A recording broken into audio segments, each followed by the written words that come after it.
نحمدہ و نصلی علی رسولہ الکریم بسم اللہ الرحمن الرحیم۔ عزیز طلبہ السلام علیکم ورحمۃ اللہ وبرکاتہ۔ آج کی اس ویڈیو کے اندر ہم سبق نمبر 5 پرستان کی شہزادی کی مشق پڑھیں گے۔ دیکھیں سوال نمبر 1، مندرجہ ذیل سوالات کے جواب تحریر کریں۔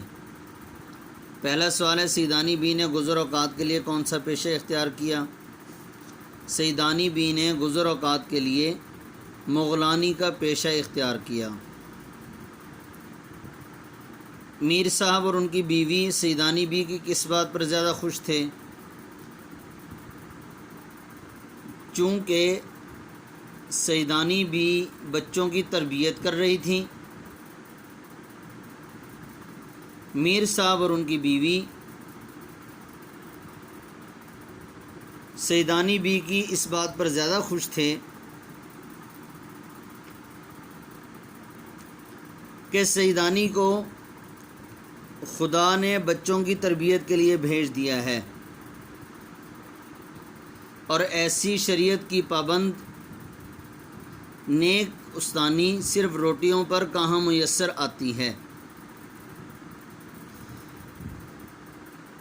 اور اگر آپ اس کا جواب اپنی بک سے دیکھنا چاہیں تو page number 30، first paragraph, line number 5، line number 4 سے سٹارٹ ہو رہا ہے، بالکل اینڈ سے۔ میر صاحب اور ان کی بیوی دونوں خوش تھے کہ سیدانی بی کو بچوں کی تربیت کے لیے خدا نے بھیج دیا ہے۔ لائن نمبر 4،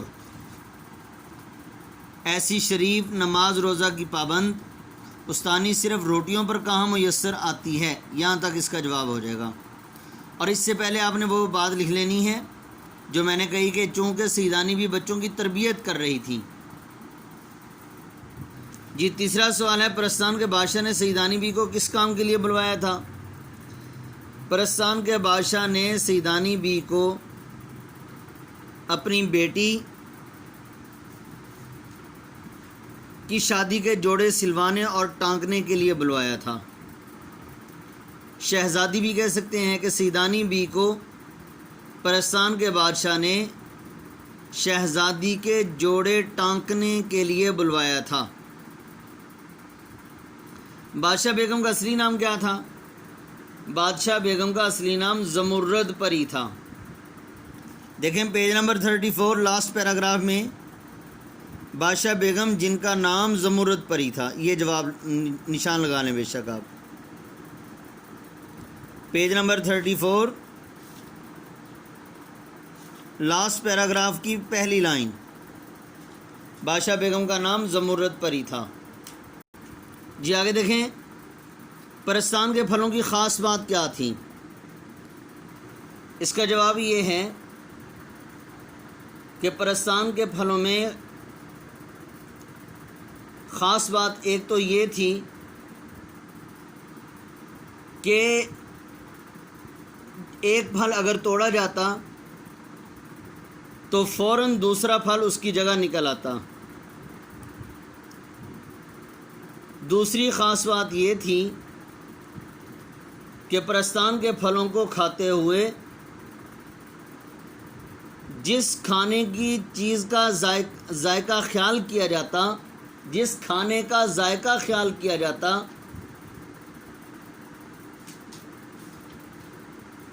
اسی کا ذائقہ فوراً منہ میں آ جاتا۔ اور کلیوں اور پھولوں کو جو چکھا تو مٹھائیاں تھیں۔ دوبارہ سن لیں اس کا جواب۔ پہلی بات یہ تھی، خاص بات، کہ جب ایک پھل توڑا جاتا تو فوراً اس کی جگہ دوسرا نکل آتا۔ دوسری خاص بات یہ تھی کہ اس کو کھاتے ہوئے جس کھانے کا ذائقہ یا جس کھانے کا خیال کیا جاتا، اس کا ذائقہ فوراً منہ میں آ جاتا۔ کلیوں اور پھلوں کو جو چکھا، کلیوں اور پھولوں کو جو چکھا تو مٹھائیاں تھیں۔ دوسرا سوال پرستان کا تذکرہ دلچسپ انداز میں کیا، آپ اپنے الفاظ میں اس کا خلاصہ لکھیے۔ تیسرا سوال متن کی روشنی میں درست جواب پر نشان لگائیں۔ سبق پرستان کی شہزادی کس مصنف کی تحریر ہے؟ اشرف صبوحی۔ قلعے کی بڑی بڑی مغلانیاں سیدانی بی کے سامنے کان پکڑتی تھیں۔ پرستان کے بادشاہ نے سیدانی بی کو بلایا تھا بیٹی کا جہیز ٹانکنے کو۔ سیدانی بی کو کھانے میں مرغوب تھا بنٹ پلاؤ۔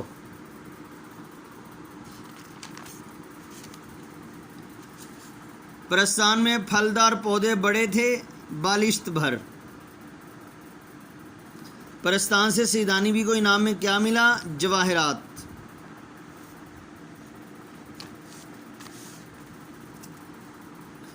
مندرجہ ذیل محاورات کو جملوں میں استعمال کریں۔ محاورات میں نے آپ کو بتایا تھا کہ پیپر میں نہیں آتے۔ جی آگے کالم الف کو کالم بے کا سے ملائیے۔ مرہٹہ گردی تباہی، میر صاحب خوش مزاج، انڈا شہزادی کانا دیو، بکر گدھا جن، ہنر دھاک۔ سبق کے مطابق درست لفظ کے ذریعے سے خالی جگہ پر کریں۔ ایک وقت تھا کہ قلعہ میں سیدانی بی کا بڑا مقام تھا۔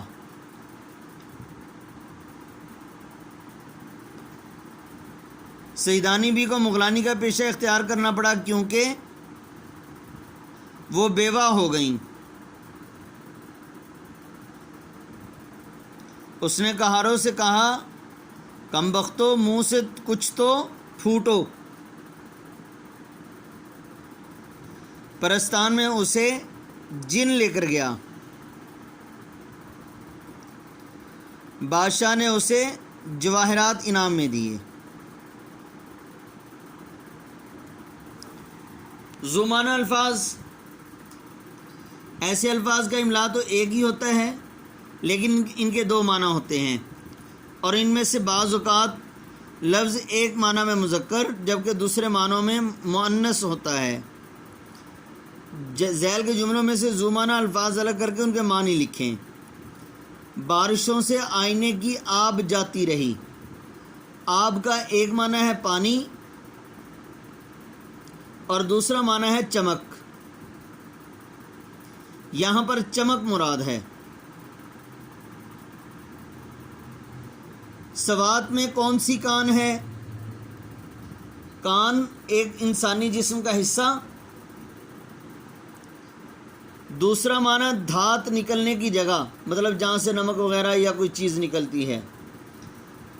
انسانی جسم کا حصہ، دھات نکلنے کی جگہ، یہاں پر دوسرا معنی مراد ہے۔ بادشاہ بیگم کے حکم پر شہزادی کے کپڑوں کے لیے تھان پہ تھان اترنے لگے۔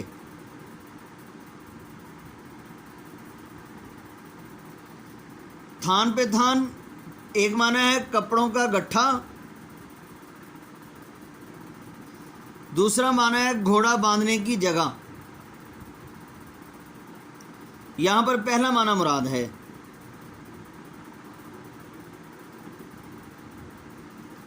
حق بات کہنے کی پاداش میں وہ دار پر جھول گیا۔ دار کا ایک معنی ہے گھر، مقام جس کو کہتے ہیں، اور دوسرا معنی ہے تختہ موت۔